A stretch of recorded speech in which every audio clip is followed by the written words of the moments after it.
Good evening. I'm Hartford Healthcare's Tina Verona. Thank you so much for joining us. I am here with Dr. Chris Ware. He's an orthopedic surgeon and sports medicine specialist at the Hartford Healthcare Bone and Joint Institute. Thank you so much for joining us. Thank you for having me. Sure. Well, we finally have some warm weather, and with warm weather, we know that sports are kicking up into high gear now. So let's talk first about some of the common injuries that you see, and also what are we going to be seeing this time of year now that spring has sprung?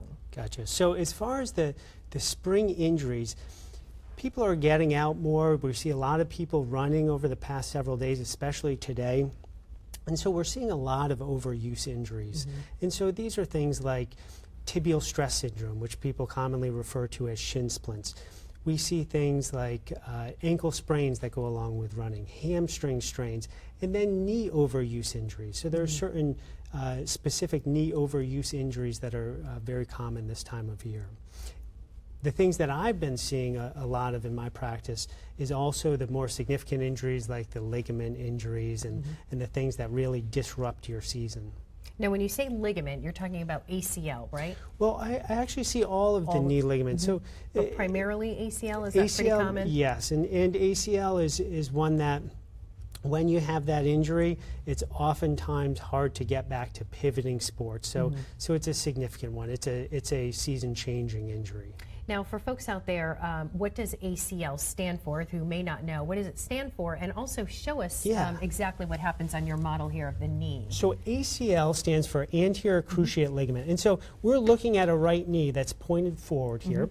If we move the kneecap out of the way and we bend the knee down, the ligament that's deep in here, this is the ACL. It's deep inside the knee.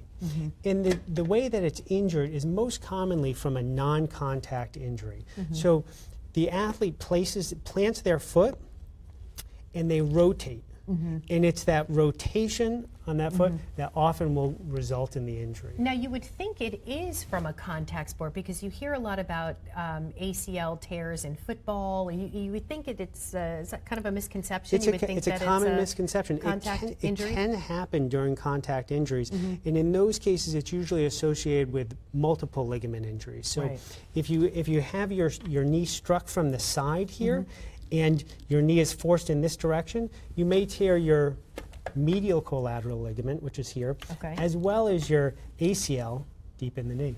Okay, and these are, that's another ligament injury that you commonly see too, right? Exactly. On the side there? Exactly. And then if we look on the outside, we have the lateral collateral ligament, which is another ligament that can be commonly injured. And in the deep inside the knee, which we see best in the very back, is the posterior cruciate ligament. And these are less commonly injured, but anything that results in a force that pushes the leg back, such as a car accident where your knee hits the dashboard or something like that, that can tear that ligament. And they look very fragile. I mean, at least the ACL and this ligament over here on this side that you mentioned, they look just very fragile, like it doesn't take much to injure them. So they're fairly strong ligaments, but if you get them in the right position, if you get them in the right position where your muscles are no longer able to help stabilize, then you can tear them. And you know when there's a tear because of that popping sound, right? What is exactly happening then? So you don't always get the pop, but when you get the pop, you're 9 out of 10 times it's an ACL tear. And so the pop is the actual ligament tearing off. And so it can tear off of the bone up here, it can tear straight through the middle, or tear off the bone that's down below. And then following that, there's a rapid, quick swelling in the knee, and that's actually blood, because the blood supply in the ACL gets disrupted and the bleeding occurs inside the knee.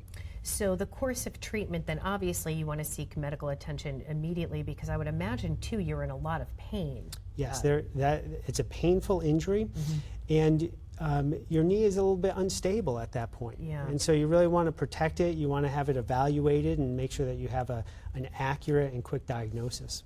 And after diagnosis, it is confirmed that it is a tear. What is the course of treatment from that point? So initially, we most commonly will start off with resting it, icing it, and oftentimes a brace to give you some more stability. During the first few days, crutches sometimes are necessary. And then I get patients into physical therapy, start working on their range of motion. Once their range of motion is full, we have a discussion about what their plans are for the future.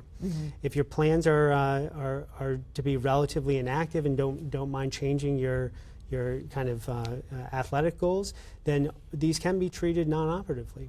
If you want to get back into pivoting sports, oftentimes there's persistent instability that requires an ACL reconstruction. Yeah, I was going to say, once you tear the ACL or any one of these ligaments, is it ever really the same again, without surgery, or can it be prone to tears easily? Yeah, these different ligaments behave somewhat differently.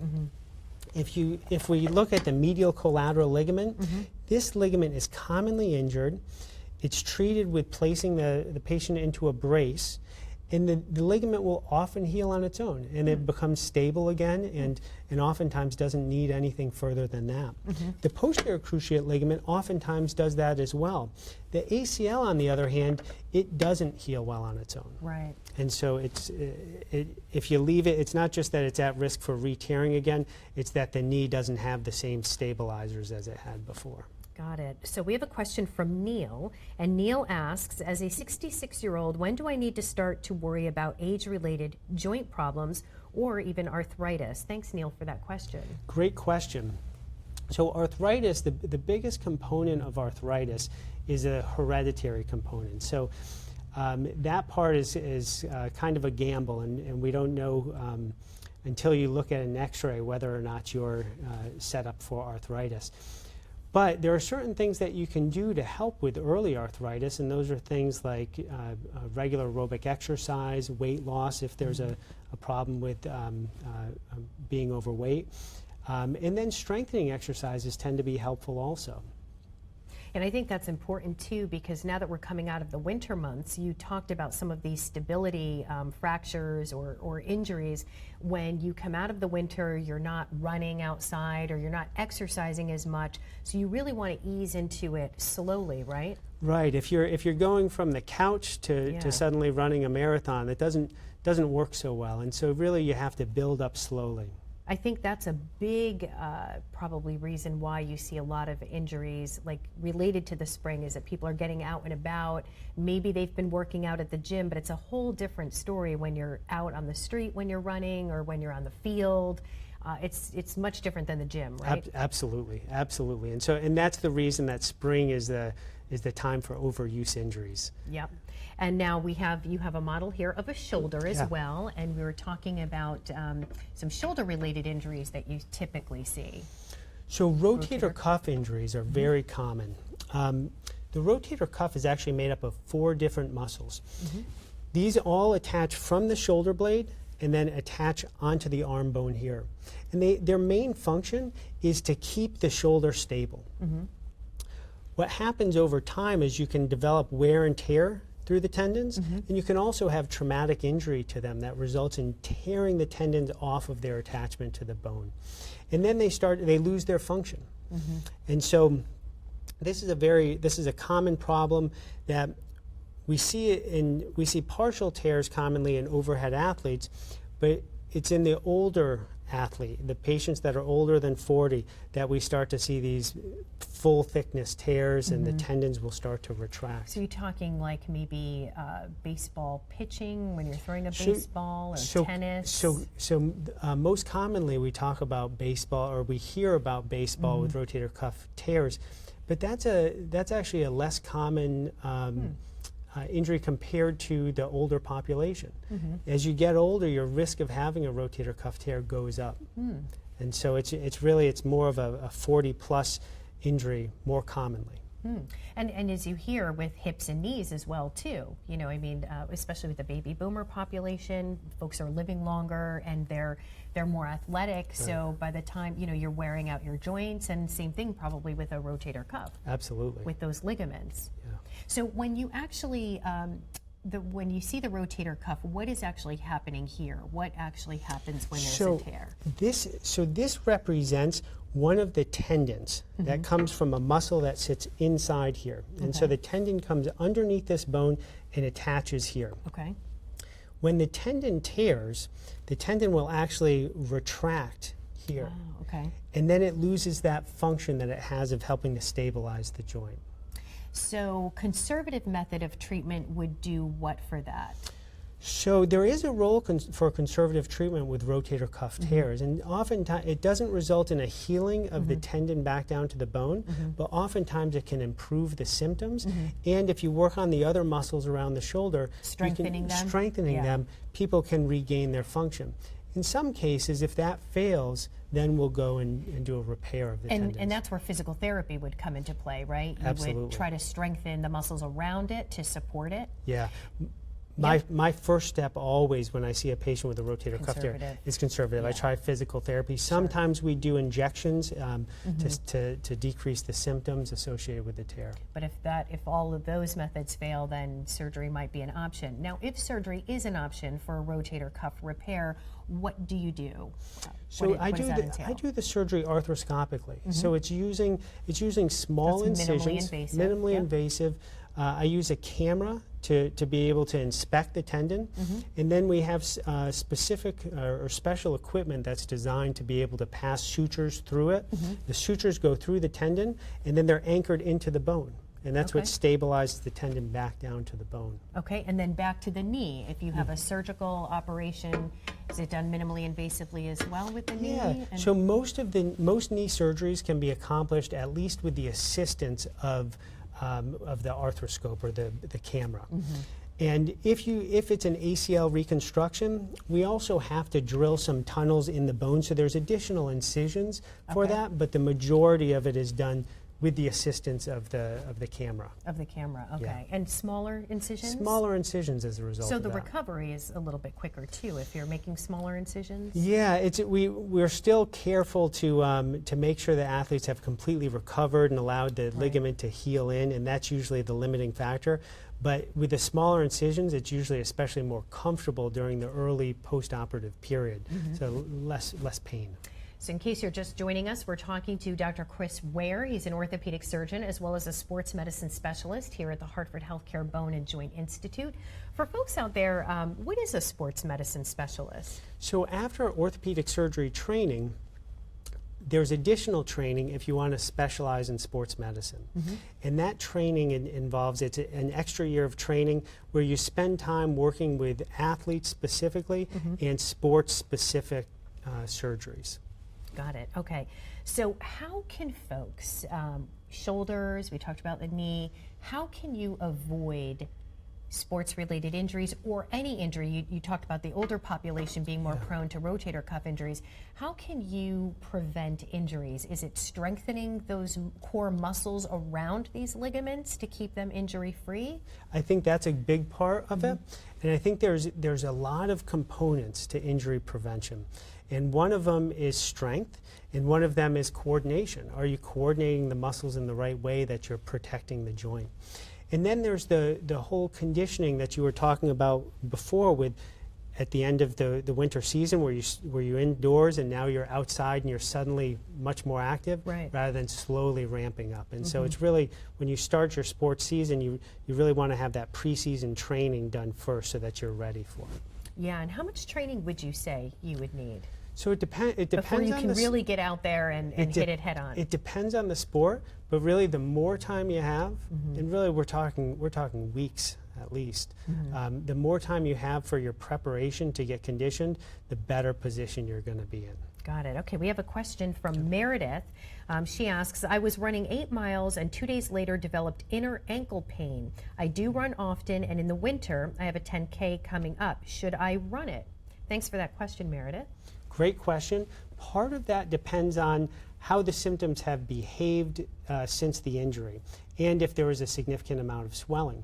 If you're having trouble walking even, and you notice a significant amount of swelling, I would say that's probably a bad idea. I would plan to not run.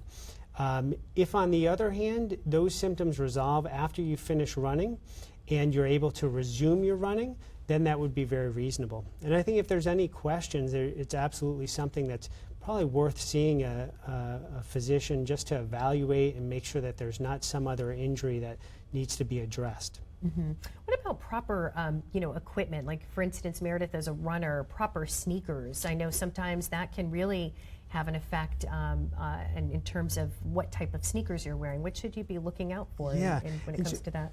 Patients commonly ask me what's the best brand, and it's not really a brand. Right. It's the type of shoe, and most of the top shoe companies, they make a variety of different shoes for different foot types, and so you need to have the match between the right shoe for your foot type. And then also looking at your training surfaces. Are you spending all of your time running on the cambered roads that have that curve to them, where one leg is kind of dropping lower than the other, or are you running on grass, which may reduce your impact?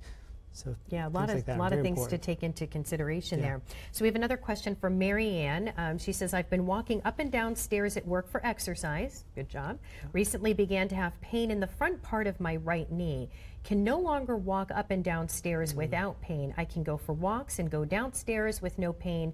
What could I have done? Thanks for the question, Mary Ann. Sorry to hear that.